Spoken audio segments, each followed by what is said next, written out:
श्रीमद कुंज विहारणे नमः। श्री स्वामी हरिदास विजय तेतराम, श्री युगल सरकार, सदगुरुदेव और आप सभी रसिक भक्त वृंदों के श्री चरणों में दास का साष्टांग दंडवत प्रणाम। आज श्रीमद् भागवत महापुराण के अष्टम स्कंद के अंतर्गत तीसरा अध्याय गजेंद्र के द्वारा भगवान की स्तुति और उसका संकट से मुक्त होना। श्री सुखदेव जी कहते हैं, परीक्षित, अपनी बुद्धि से ऐसा निश्चय करके गजेंद्र ने अपने मन को हृदय में एकाग्र किया और फिर पूर्व जन्म में सीखे हुए श्रेष्ठ स्रोत के द्वारा जप द्वारा भगवान की स्तुति करने लगा। गजेंद्र ने कहा, जो जगत के मूल कारण हैं और सबके हृदय में पुरुष के रूप में विराजमान हैं एवं समस्त जगत के एकमात्र स्वामी हैं, जिनके कारण इस संसार में चेतनता का विस्तार होता है, उन भगवान को मैं नमस्कार करता हूं, प्रेम से उनका ध्यान करता हूं। यह संसार उन्हीं में स्थित है, उन्हीं की सत्ता से प्रतीत हो रहा है, वे ही इसमें व्याप्त हो रहे हैं और स्वयं वे ही इसके रूप में प्रकट हो रहे हैं। यह सब होने पर भी वे संसार और इसके कारण प्रकृति से सर्वथा परे हैं। उन स्वयं प्रकाश, स्वयं सिद्ध, सत्तात्मक भगवान की मैं शरण ग्रहण करता हूं। यह विश्व प्रपंच उन्हीं की माया से उनमें अध्यस्त है। यह कभी प्रतीत होता है तो कभी नहीं, परंतु उनकी दृष्टि ज्यों की त्यों एक सी रहती है। वे इसके साक्षी हैं और उन दोनों को ही देखते रहते हैं। वे सबके मूल हैं और अपने मूल भी वही हैं, कोई दूसरा उनका कारण नहीं है। वे ही समस्त कार्य और कारणों से अतीत प्रभु मेरी रक्षा करें। प्रलय के समय लोक, लोकपाल और इन सब के कारण संपूर्ण रूप से नष्ट हो जाते हैं। उस समय केवल अत्यंत घना और गहरा अंधकार ही अंधकार रहता है, परंतु अनंत परमात्मा उससे सर्वथा परे विराजमान रहते हैं।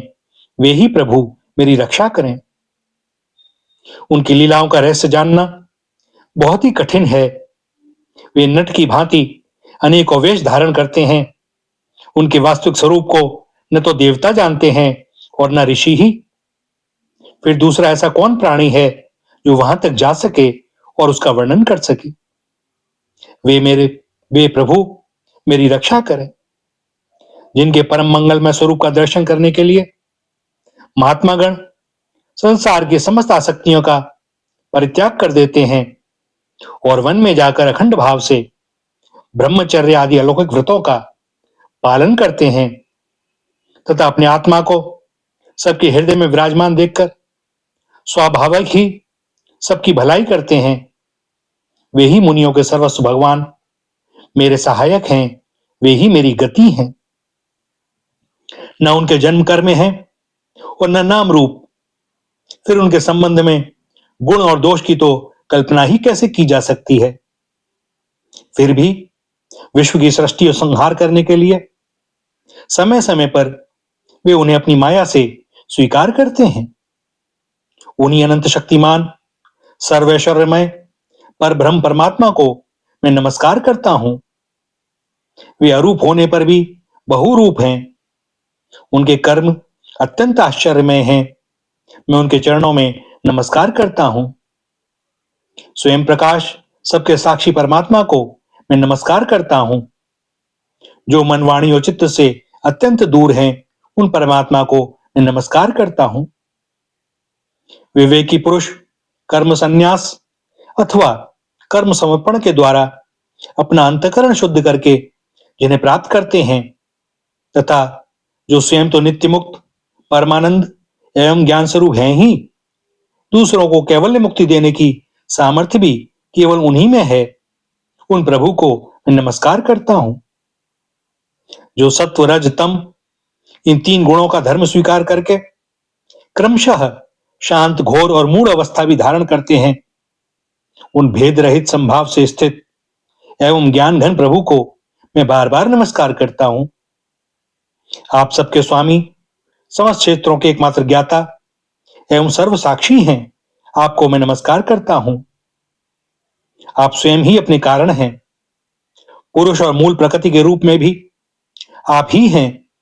आपको मेरे बार बार नमस्कार। आप समस्त इंद्रिय और उनके विषयों के दृष्टा हैं, समस्त प्रतीतियों के आधार हैं। अहंकार आदि छाया रूप असत वस्तुओं के द्वारा आपका ही अस्तित्व प्रकट होता है। समस्त वस्तुओं की सत्ता के रूप में भी केवल आप ही भास रहे हैं। मैं आपको नमस्कार करता हूं। आप सबके मूल कारण हैं।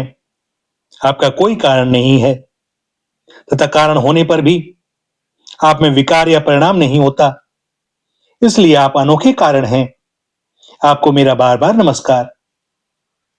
जैसे समस्त नदी झरने आदि का परम आश्रय समुद्र है, वैसे ही आप समस्त वेद और शास्त्रों के परम तात्पर्य हैं। आप मोक्ष स्वरूप हैं और समस्त संत आपकी ही शरण ग्रहण करते हैं, अतः आपको मैं नमस्कार करता हूं।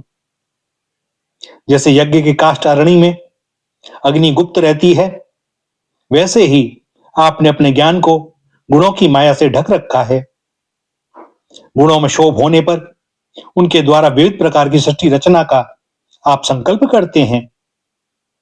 जो लोग कर्म संन्यास अथवा कर्म समर्पण के द्वारा आत्म तत्व की भावना करके वेद शास्त्रों से ऊपर उठ जाते हैं, उनके आत्मा के रूप में आप स्वयं ही प्रकाशित हो जाते हैं। आपको मैं नमस्कार करता हूं। जैसे कोई दयालु पुरुष फंदे में पड़े हुए पशु का बंधन काट दे, वैसे ही आप मेरे जैसे शरणागतों की फांसी काट देते हैं। आप नित्य मुक्त हैं, परम करुणामय हैं और भक्तों का कल्याण करने में आप कभी आलस्य नहीं करते। आपके चरणों में मेरा नमस्कार है। समस्त प्राणियों के हृदय में अपने अंश के द्वारा अंतरात्मा के रूप में आप उपलब्ध होते रहते हैं। आप सर्वैश्वर्यपूर्ण एवं अनंत हैं। आपको मैं नमस्कार करता हूं। जो लोग शरीर, पुत्र, गुरुजन, ग्रह संपत्ति और स्वजनों में आसक्त हैं, उन्हें आपकी प्राप्ति अत्यंत कठिन है, क्योंकि आप स्वयं गुणों की आसक्ति से रहित हैं। जीवन मुक्त पुरुष अपने हृदय में आपका निरंतर चिंतन करते रहते हैं। उन सर्वैश्वर्यपूर्ण ज्ञान स्वरूप भगवान को मैं नमस्कार करता हूं। धर्म, अर्थ, काम और मोक्ष की कामना से मनुष्य उन्हीं का भजन करके अपनी अभीष्ट वस्तु प्राप्त कर लेते हैं। इतना ही नहीं, वे उनको सभी प्रकार का सुख देते हैं और अपने ही जैसा अविनाशी पार्षद शरीर भी देते हैं। वे ही परम दयालु प्रभु मेरा उद्धार करें। जिनके अन्य प्रेमी भक्तजन उन्हीं की शरण में रहते हुए उनसे किसी भी वस्तु की, यहां तक कि मोक्ष की भी अभिलाषा नहीं करते, केवल उनकी परम दिव्य मंगलमयी लीलाओं का गान करते हुए आनंद के समुद्र में निमग्न रहते हैं। जो अविनाशी, सर्वशक्तिमान, अव्यक्त, इंद्रियातीत और अत्यंत सूक्ष्म है, जो अत्यंत निकट रहने पर भी बहुत दूर जान पड़ते हैं, जो आध्यात्मिक योग अर्थात ज्ञान योग या भक्ति योग के द्वारा प्राप्त होते हैं, उन्हीं आदि पुरुष अनंत एवं परिपूर्ण पर ब्रह्म परमात्मा की मैं स्तुति करता हूं। जिनकी अत्यंत छोटी कला से अनेकों नाम रूप के भेदभाव से युक्त ब्रह्म आदि देवता, वेद और चराचर लोकों की सृष्टि हुई है। जैसे धधकती हुई अग्नि से लपटें और प्रकाशमान सूर्य से उनकी किरणें बराबर निकलती रहती हैं, लीन होती रहती हैं, वैसे ही जिन स्वयं प्रकाश परमात्मा से बुद्धि, मन, इंद्रिय और शरीर, जो गुणों के प्रवाह रूप हैं, बार बार प्रकट होते तथा लीन हो जाते हैं, वे भगवान न देवता हैं और न असुर। वे मनुष्य और पशु पक्षी भी नहीं हैं, न वे स्त्री हैं, न पुरुष और न नपुंसक। वे कोई साधारण या असाधारण प्राणी भी नहीं हैं। न वे गुण हैं और न कर्म, न कार्य हैं और न तो कारण ही। सबका निषेध हो जाने पर जो कुछ बच रहता है वही उनका स्वरूप है तथा वे ही सब कुछ हैं। वे ही परमात्मा मेरे उद्धार के लिए प्रकट हों। मैं जीवन नहीं चाहता यह हाथी की योनि बाहर और भीतर सब ओर से अज्ञान रूप आवरण के द्वारा ढकी हुई है। इसको रखकर करना ही क्या है? मैं तो आत्म प्रकाश को ढकने वाले उस अज्ञान रूप आवरण से छूटना चाहता हूं, जो कालक्रम से अपने आप नहीं छूट सकता, जो केवल भगवत कृपा अथवा तत्व ज्ञान के द्वारा ही नष्ट होता है। इसलिए मैं उन पर ब्रह्म परमात्मा की शरण में हूं, जो विश्व रहित होने पर भी विश्व के रचयिता और विश्व स्वरूप हैं, साथ ही जो विश्व की अंतरात्मा के रूप में विश्व रूप सामग्री से क्रीड़ा भी करते रहते हैं। उन अजन्मा परम पद स्वरूप ब्रह्म को मैं नमस्कार करता हूं। योगी लोग योग के द्वारा कर्म, कर्म वासना और कर्म फल को भस्म करके अपने योग शुद्ध हृदय में जिन योगेश्वर भगवान का साक्षात्कार करते हैं, उन प्रभु को मैं नमस्कार करता हूं। प्रभो, आपकी तीन शक्तियों सत्व, रज और तम के रागादि वेग असह्य हैं। समस्त इंद्रियों और मन के विषयों के रूप में भी आप ही प्रतीत हो रहे हैं। इसलिए जिनकी इंद्रियां वश में नहीं है, वे तो आपकी प्राप्ति का मार्ग भी नहीं पा सकते। आपकी शक्ति अनंत है, आप शरणागत वत्सल हैं। आपको मैं बार बार नमस्कार करता हूं।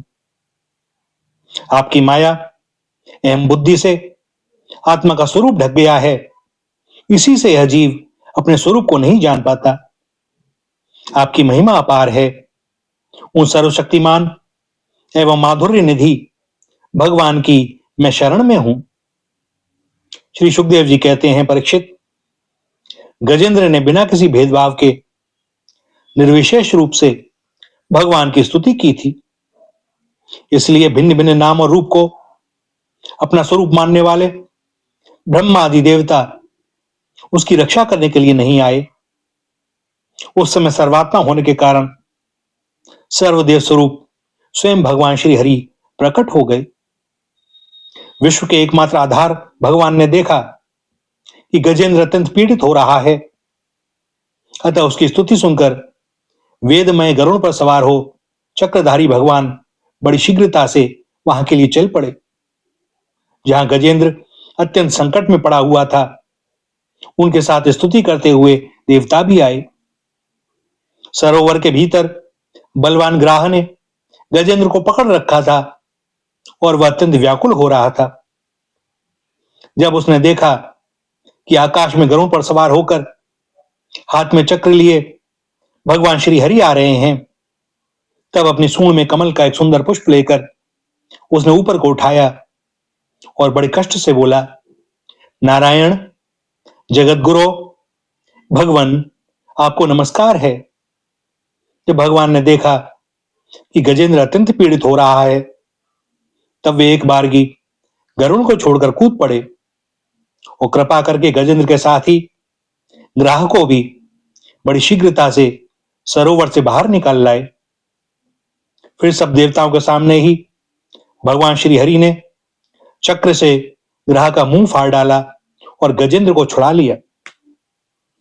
भैया, यहाँ तीसरे अध्याय का समापन होता है और चौथे का आरंभ। गज और ग्राह का पूर्व चरित्र तथा उनका उद्धार। श्री सुखदेव जी कहते हैं, परीक्षित, उस समय ब्रह्मा शंकर आदि देवता, ऋषि और गंधर्व श्री हरि भगवान के इस कर्म की प्रशंसा करने लगे तथा उनके ऊपर फूलों की वर्षा करने लगे। स्वर्ग में दुमदुमियां बजने लगी, गंधर्व नाचने गाने लगे, ऋषि चारणों सिद्धगण भगवान पुरुषोत्तम की स्तुति करने लगे। इधर वह ग्राह तुरंत ही परम आश्चर्य में दिव्य शरीर से संपन्न हो गया। यह ग्राह इसके पहले हुहू नाम का एक श्रेष्ठ गंधर्व था। देवल के शाप से उसे गति प्राप्त हुई थी। अब भगवान की कृपा से वह मुक्त हो गया। उसने सर्वेश्वर भगवान के चरणों में सिर रखकर प्रणाम किया। इसके बाद वह भगवान के सुयश का गान करने लगा। वास्तव में अविनाशी भगवान ही सर्वश्रेष्ठ कीर्ति से संपन्न हैं। उन्हीं के गुण और मनोहर लीलाएं गान करने योग्य हैं। भगवान के कृपापूर्ण स्पर्श से उसके सारे पाप ताप नष्ट हो गए। उसने भगवान की परिक्रमा करके उनके चरणों में प्रणाम किया और सबके देखते देखते अपने लोक की यात्रा की। गजेंद्र भी भगवान का स्पर्श प्राप्त होते ही अज्ञान के बंधन से मुक्त हो गया। उसे भगवान का ही रूप प्राप्त हो गया। वह पीतांबरधारी एवं चतुर्भुज बन गया। गजेंद्र पूर्व जन्म में द्रविड़ देश का पांड्यवंशी राजा था। उसका नाम था इंद्रदुम्न। वह भगवान का एक श्रेष्ठ उपासक एवं अत्यंत यशस्वी था। एक बार राजा इंद्रदुम्न राजपाट छोड़कर मलय पर्वत पर रहने लगे थे। उन्होंने जटाएं बढ़ा ली, तपस्वी का वेश धारण कर लिया। एक दिन स्नान के बाद पूजा के समय मन को एकाग्र करके एवं मौन व्रती होकर वे सर्वशक्तिमान भगवान की आराधना कर रहे थे। उसी समय देवयोग से परम यशस्वी अगस्त्य मुनि अपनी शिष्य मंडली के साथ वहां आ पहुंचे। उन्होंने देखा कि प्रजापालन और ग्रस्तोचित अतिथि सेवा आदि धर्म का परित्याग करके यह तपस्वियों की भांति तरह एकांत में चुपचाप बैठकर उपासना कर रहा है। इसलिए वे राजा इंद्रदुम्न पर क्रुद्ध हो गए। उन्होंने राजा को श्राप दिया। इस राजा ने गुरुजनों से शिक्षा नहीं ग्रहण की है, अभिमानवश परोपकार से निवृत्त होकर मनमानी कर रहा है। ब्राह्मणों का अपमान करने वाला यह हाथी के समान जड़ बुद्धि है। इसलिए से वही घोर अज्ञानमयी हाथी की योनि प्राप्त हो। श्री सुखदेव जी कहते हैं, परीक्षित, श्राप एवं वरदान देने में समर्थ अगस्त्य ऋषि इस प्रकार श्राप देकर अपनी शिष्य मंडली के साथ वहां से चले गए। राजर्षि इंद्रदुम्न ने यह समझकर संतोष किया कि यह मेरा प्रारब्ध ही था। इसके बाद आत्मा की विस्मृति करा देने वाली हाथी की योनि उन्हें प्राप्त हुई। परंतु भगवान की आराधना का ऐसा प्रभाव है कि हाथी होने पर भी उन्हें भगवान की स्मृति हो ही गई। भगवान श्री हरि ने इस प्रकार गजेंद्र का उद्धार करके उसे अपना पार्षद बना लिया। गंधर्व सिद्ध देवता उनकी इस लीला का गान करने लगे और वे पार्षद रूप गजेंद्र को साथ लेकर गरुड़ पर सवार होकर अपने अलौकिक धाम को चले गए। कुरुवंश शिरोमणि परीक्षित, मैंने भगवान श्री कृष्ण की महिमा तथा गजेंद्र के उद्धार की कथा तुम्हें सुना दी। यह प्रसंग सुनने वालों के कलिमल और दुस्वप्न को मिटाने वाला एवं यश, उन्नति और स्वर्ग देने वाला है। इसी से कल्याणकामी दुष्गण दुस्वप्न आदि की शांति के लिए प्रातःकाल उठते ही पवित्र होकर इसका पाठ करते हैं। परीक्षित, गजेंद्र की स्तुति से प्रसन्न होकर सर्वव्यापक एवं सर्वभूत स्वरूप श्री हरि भगवान ने सब लोगों के सामने ही उसे यह बात कही थी। श्री भगवान ने कहा, जो लोग रात के पिछले पहर में उठकर इंद्रिय निग्रह पूर्व एकाग्र चित्त से मेरा, तेरा तथा सरोवर, पर्वत एवं कंदरा, वन, बेंत, कीचक और बांस के झुरमुट, यहाँ के दिव्य वृक्ष तथा पर्वत शिखर, मेरे ब्रह्मा जी और शिव जी के निवास स्थान, मेरे प्यारे धाम क्षीर सागर, प्रकाश में श्वेतदीप, श्रीवत्स, कौस्तुभमणि, वनमाला, मेरी कौमोदगी गदा, सुदर्शन चक्र, 5 जन्य शंख, पक्षीराज गरुण, मेरे सूक्ष्म कला स्वरूप शेष जी, मेरे आश्रम में रहने वाली लक्ष्मी देवी, ब्रह्मा जी, देवर्षि नारद, शंकर जी तथा भक्तराज प्रहलाद, मत्स्य, कच्छप, वराह आदि अवतारों में किए हुए मेरे अनंत पुण्यमय चरित्र, सूर्य, चंद्रमा, अग्नि, ओंकार, सत्य, मूल प्रकृति, गौ, ब्राह्मण, अविनाशी सनातन धर्म, सोम, कश्यप और धर्म की पत्नी दक्ष कन्याएं, गंगा, सरस्वती, अलकनंदा, यमुना, ऐरावत, हाथी, भक्त शिरोमणि, ध्रुव, 7 ब्रह्मर्षि और पवित्र कीर्ति, नल, युधिष्ठिर, जनक आदि महापुरुषों का स्मरण करते हैं। वे समस्त पापों से छूट जाते हैं, क्योंकि ये सब के सब मेरे ही रूप हैं। प्यारे गजेंद्र, जो लोग ब्रह्म मुहूर्त में जगकर तुम्हारी की हुई स्तुति से मेरा स्तवन करेंगे, मृत्यु के समय उन्हें मैं निर्मल बुद्धि का दान करूंगा। श्री सुखदेव जी कहते हैं, परीक्षित, भगवान श्री कृष्ण ने ऐसा कहकर देवताओं को आनंदित करते हुए अपना श्रेष्ठ शंख बजाया और गरुड़ पर सवार हो गए। भैया, यहाँ 8वें स्कंद का चौथा अध्याय समाप्त होता है और आज के लिए दास को वाणी को विराम देने की अनुमति दें। किंतु एक लोभ है दास को, वह कह देना उचित कि भैया इस कथा का मनन करें, चिंतन करें, सोचें। गजेंद्र के लिए भगवान आए, स्तुति गजेंद्र ने की, किंतु भैया उद्धार पहले ग्राह का हुआ। कैसे करुणामय है भगवान और कैसा सौभाग्यशाली है वह ग्राह। ऐसा क्यों हुआ कि जो उन्हें पुकार रहा है उसका उद्धार बाद में हुआ। भैया गजेंद्र भक्त है और ग्राह ने जाने अनजाने भक्त का पैर पकड़ लिया है, अर्थात उसका आश्रय ले लिया है। और भैया यह नियम है कि जो भगवान के भक्त का आश्रय ले लेता है उसका उद्धार पहले होता है। उन करुणा निधान का ऐसा ही नियम है। श्री राधा, श्री राधा, श्री राधा।